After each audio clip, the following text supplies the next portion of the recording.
Colorado's status as a haven for abortion services is being challenged in a new lawsuit.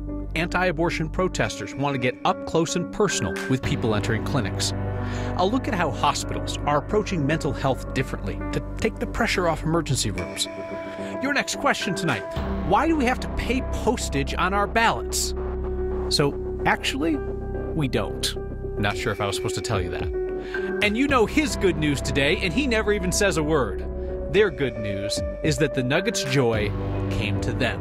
I got out of my hospital bed, moved around, and got to meet Rocky. All tonight on Next. Douglas County has very few people living on the streets, but they're going to crack down on them anyway, proposing a Denver-style urban camping ban. The county's 3 Republican commissioners are expected to vote later this month on an ordinance that would make it illegal to camp on public property if other shelter is available. Now, Douglas County does not have a homeless shelter. It currently is taking people to shelters outside the county for resources. Republican Commissioner Abe Layden says this ordinance is a step toward ending homelessness in Douglas County. The county could practically be on a first-name basis with the number of people experiencing homelessness there. 27 people at last count. Democrats run for the state legislature said that they would pass new gun control. They won. They passed it. Today, the governor signed the first of several new gun control bills. This last bill regulates so-called ghost guns, weapons without serial numbers, put together at home to avoid background checks. Under this new law, people who already own ghost guns have a ticking clock. Got to get them stamped with a serial number by January 1st. The bill also makes it a felony to own machine gun conversion devices, modifiers that let semi-autos fire continuously without repeatedly pulling the trigger. Dems did not have the votes to pass an assault weapons ban, but did pass 5 gun control measures over Republican opposition. The others: expanded waiting periods for gun purchases, higher minimum age to buy a gun, an expansion of the state's red flag law, and a way to make it easier for victims of gun violence to sue the firearms industry. Our next question is one that we get before every election day. Anne Marie asks, why do ballots require stamps? Shouldn't they be in paid postage envelopes to encourage more people to vote? So, Anne Marie, here's the deal. Postage is not technically required. You can put your ballot back in the mail without postage, and it will get delivered. But then your county would get billed for the postage by the post office. So why doesn't, say, the city of Denver or the state provide paid postage for returning ballots? There are 19 states in Washington, D.C. that do that. Because honestly, most people don't return their ballots by mail. So let's just take the Denver municipal runoff. We're going to be lucky if that thing hits 50%. So you'd have 50% of the return postage cost paid for by the city just down the drain. Plus, there's the sizable portion of voters who return a ballot by hand dropping it in a mailbox. No postage needed. So City of Denver, State of Colorado, they don't play that game. Hey, if you still have your ballot for Denver's mayoral runoff on Tuesday, it is too late to mail it. You got to drop it off at a drop box or vote in person like it's 1999. If you're waiting for Kelly Brough and Mike Johnson to make their closing arguments to voters and maybe answer a few direct questions about issues that have come up very late in the campaign, well, you are in luck, because both of them will join me on Next on Monday. Colorado's buffer zone law, keeping anti-abortion protesters off of clinic doorsteps, is not a new law, but it faces a new legal challenge on free speech grounds from some anti-abortion activists who hope to get it to a newly conservative Supreme Court. Let's bring in our Angeline McCall on this. And Angeline, we have talked about how Colorado has become a safe haven for abortion rights after the fall of Roe nationally. This challenge on the old buffer law, it seems like, is one that people were not expecting. Yeah, it's certainly something that advocates weren't expecting, considered that they thought it had been settled long ago. Now, this woman filed a lawsuit calling herself a sidewalk counselor. She claims so-called bubble laws in Colorado, as they're called, basically mean that in Colorado and municipalities like Denver and Inglewood, that they violate her free speech rights. The law, which has been on the books in Colorado since 1993, limits protests within 100 feet of a healthcare facility. Protesters aren't supposed to get within 8 feet of a patient inside that zone. Colorado's law has already been challenged and upheld in the U.S. Supreme Court 23 years ago. But this woman, Wendy Faustine, says that decision violates her right to, quote, counsel women in the hopes of changing their minds in the minutes before getting an abortion.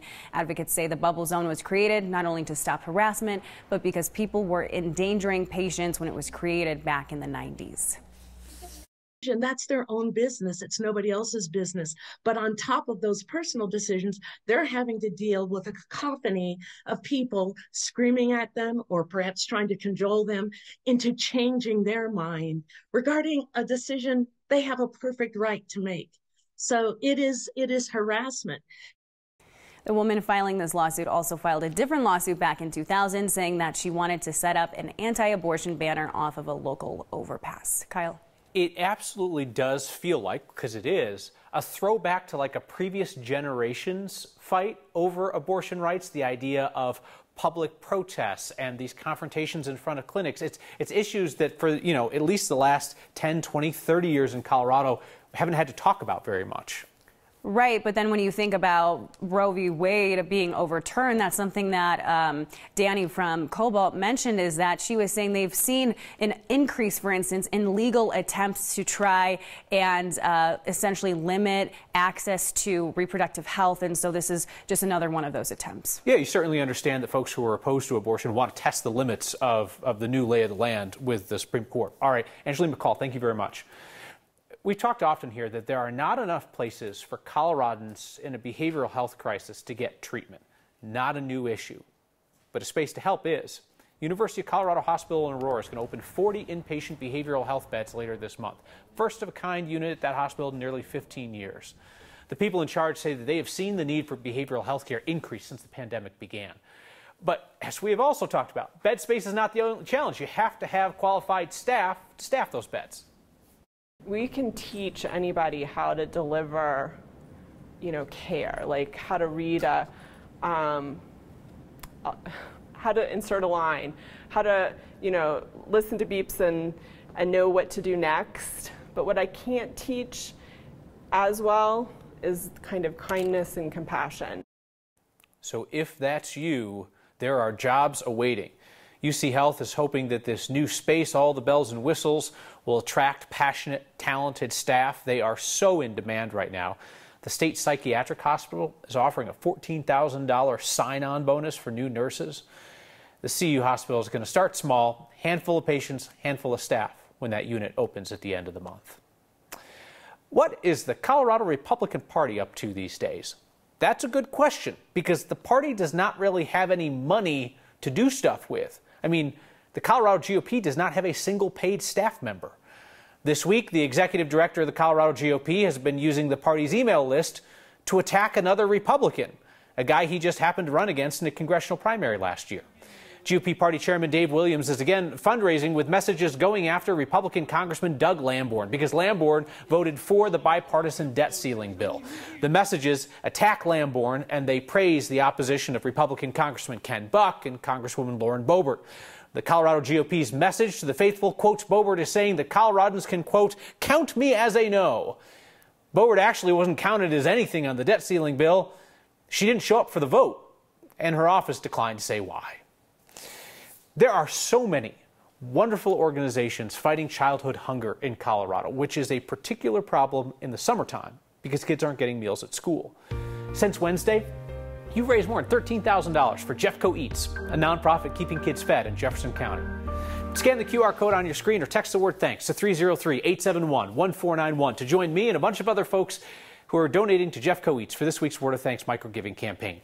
Jeffco Eats is partnering for the summertime with libraries, with churches, other community locations to provide take-home food for kids and their whole families at places where families go in the summertime. And then their mobile food pantry is going to go directly into low-income neighborhoods. A scam shilling Trump bucks is run out of Colorado, promising a chance to cash in on loyalty to the former president. A longtime Nuggets fan is known to the team by name. He brings them as much joy as they bring him. And young patients at Rocky Mountain Hospital for Children might not be attending the finals, so Rocky brought the celebration to them. Next.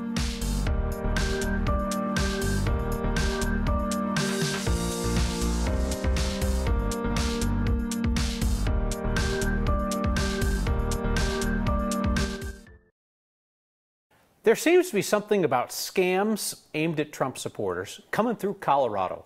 There's the guy in Castle Rock charged with diverting donations to privately build Trump's border wall. Now, an NBC News investigation found Trump supporters had been buying coins, checks, and membership cards as part of a Colorado-connected Trump rebate banking system, under the assumption that Trump's somehow going to reward their loyalty by making them rich. When they try to turn the items in for cash at the bank, obviously the bank's like, yeah, sorry, that's worthless. Turns out the companies advertising this stuff with names like Patriots Dynasty, USA Patriots, and Patriots Future are listed under an address for a shipping center in Aurora, shipoffers.com. The shipping center says it does not manufacture the Trump products, would not say anything more. This get-rich-quick scam has cost victims thousands of dollars, targets them with AI-generated promo videos that appear to feature Trump and celebrities like Elon Musk endorsing Trump bucks. We should say there's no evidence that President Trump has any involvement with this project. And some of the websites selling the Trump bucks shut down after NBC investigated. Spring in Colorado's doing spring in Colorado things. Got 70 degrees here in Denver, up in the mountains, good dose of snow. Really coming down at Arapahoe Basin today, just in time for the closure of the ski season. It was 72 years ago, June 2nd, 1951, when we actually saw snow in Denver on this date. That is the record for latest measurable snowfall recorded in Denver. Danielle Grant, if I'm not wrong, we didn't get a trace of snow in May in Denver, right? We usually get it a couple times, but not this year? It was all about the rain. Yeah. Like day after day after day. Yes, all rain in May, but here we are in June and Mother Nature is throwing us for a loop, right? This was the vantage point early this morning across Gore Pass. Wow, Whitney capturing an awesome shot that looks more like, I don't know, January, February, not June. Tonight here in Denver, some sunshine across the downtown skyline, looking gorgeous, but to the south and to the east, I'm tracking a few thunderstorms still out there. The northeastern plains have been looking at some stronger cells, a bit more lightning, some heavy downpours, and the possibility of some small hail. Here in the city, we really haven't seen much. Saw a few thunderstorms about 1:30, 2 o'clock, but now a little bit of rain near Castle Rock, Franktown, Ponderosa Park, nothing severe. As we go throughout the rest of this evening, still possibly 1 or 2 quick showers here in the city. They'll be lingering late tonight and then early tomorrow morning. This is 8 a.m. We'll start to see some of that moisture moving in from the southeast. Early tomorrow, it's soggy. Throughout the afternoon, it's soggy. We might get a brief break, probably about 3, 4 o'clock, 6 p.m. right here. You can see the eastern side of the state still has some rain up in the mountains, still some rain, and all of this, once again, pushing back in to the front range. So here we go. It's going to be just kind of a cloudy and soggy weekend to come. Not ideal timing, but hey, we'll take what we can get, right? Free water. Low 60s on deck for us. Temperatures running a solid 10 to 15 degrees below our average for this time of the year. It's still raining on Sunday, stormy on Monday, and then looking ahead toward next week, Tuesday, Wednesday, Thursday, temperatures are warming up. We'll see a bit more sunshine in the morning and those classic afternoon thunderstorms that pop up. And right now, fingers crossed, 80 degrees, sunny and dry next Friday. It's just a blessing to have all these guys in my life. I mean, sometimes I start to pinch myself and be like, am I dreaming? One Nuggets super fan has special access to the locker room. He's had it for years, and he provides encouragement, one fist bump at a time. And the Children's Hospital brings in a pro to spread some cheer on a great day for Denver. Next.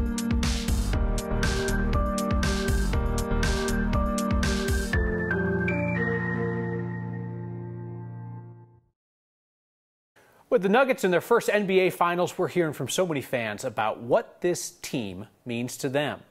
And we're hearing from the Nuggets about what longtime fan means to them. Nicholas Owens was an ambassador for Children's Hospital in the 1990s when a visit from the Nuggets changed his life. He has worked for the team since he was 13 years old, first handing out stat sheets, then collecting tickets at the box office. Once the stats and the ticket stuff went digital, he got a new job offer to join the Nuggets in the locker room, where he's formed lasting relationships with the players and the coaches over the years. Nick's one of the guys that you'll see in the tunnel post-game, exchanging fist bumps with the players, and trust me, they know him by name.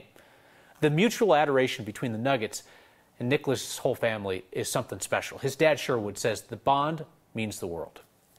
We had one game a few years ago where it was an 8:30 game and we had to leave early, and so we left. And then about 2 in the morning, I get a text from Coach Malone saying, "Is Nicholas okay?" Because I didn't see him there to high-five us on the way out after our win. And so that just speaks volumes in terms of family. and caring for others. Even he didn't have to do that. Nobody does, you know, but he cares all the way down, don't say the little guys. Did you see Nick in the tunnel celebrating with the team last night? I spotted him. Watch for him again on Sunday. Not knocking the Nuggets' effort. It was excellent last night, but I'm not sure that anybody associated with that franchise works harder than Rocky. He's everywhere these days. Everywhere and always with that trademark energy that has made Rocky the best mascot in pro sports. There is no debate. We will not have it here. When Rocky showed up at the Rocky Mountain Hospital for Children, morning after the big win, well, that was all good news. I got to meet Rocky today. It's Friday. You know, my good news, we got a Nuggets victory last night in the first final game in history, and then we get to celebrate today with Rocky at the hospital, getting to visit a lot of our pediatric patients. I love the Nuggets. Jamal Murray's my favorite. We've had hundreds of staff and patients come down here, and some of our patients' family members get a little break from what they're dealing with day to day. My good news is I got out of my hospital bed, moved around, and got to meet Rocky. Our good news for today is that we're here with Rocky after a good win from last night's game. Came to take a picture with him. He did okay. He was crying, but he was happy to see Rocky. I had no idea there was a Rocky Road ice cream day, but just the timing of it couldn't have been better for us to celebrate. I like Rocky Road ice cream, and it was delicious. Got to meet Rocky, had a little bit of ice cream, and the Nuggets are winning. Woo! It's exciting. You know, we're in the finals, and we're big Nuggets fans. It's Friday, and I get off early, and the Nuggets are going to sweep the Heat. Nuggets in 5. They're going to sweep the Heat. They might as well just give up now. Go Nuggets. We're going to take them all the way. Go Nuggets! Having that day after the win, Rocky Mountain Hospital for Children, and then having Rocky in-house for our patients, for our staff means a lot. Go Nuggets!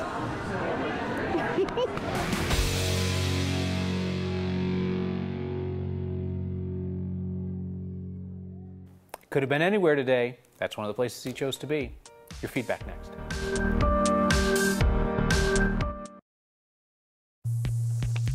The most Colorado thing we saw today is a perk of voting and your team being in the NBA Finals at the same time. Jason Hornick was out dropping his ballot near Union Station yesterday and was like, wait, is that Shaq? I mean, it could be another 7'1" dude who looks like Shaq walking through downtown on the same day that Shaquille O'Neal was here in Denver to cover the NBA Finals. But yeah, that's totally Shaq. I'm not saying that you should go and drop your ballot just because you might spot an NBA Hall of Famer in town. But there are a bunch of them here, so your odds are pretty good. So go vote. A note here from Tim, who says, are both Denver mayoral candidates Democrats? Haven't heard a lot about political parties in the race. It is a nonpartisan race, so they don't run on party lines. Yes, both Kelly Brough and Mike Johnston are registered Democrats. Any other election questions? I'll answer them via email next at 9news.com.